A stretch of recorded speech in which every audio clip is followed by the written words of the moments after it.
Microsoft Kin announced April 2010.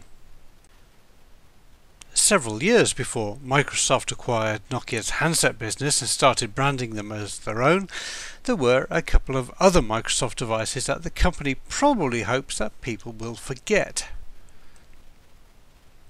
The Microsoft Kin range is quite possibly the biggest handset disaster ever.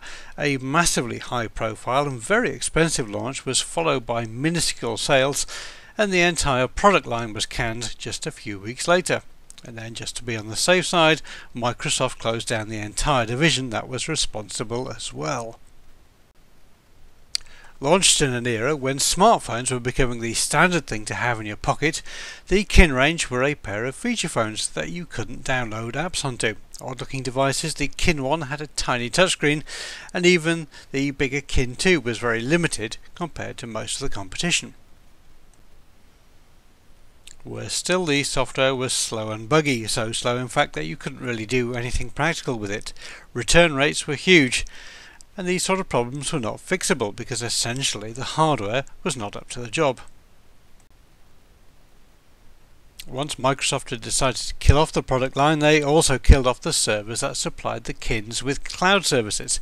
This crippled what little functionality the Kin range had and made it even harder to shift the large inventory of unsold stock.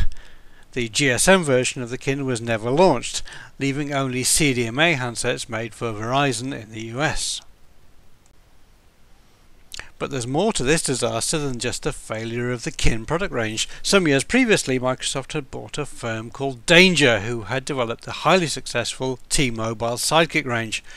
Microsoft drained resources from Danger to work on the Kin to the extent that they had a massive cloud outage that led to many users losing all their data, and this effectively killed off the Sidekick range of devices too.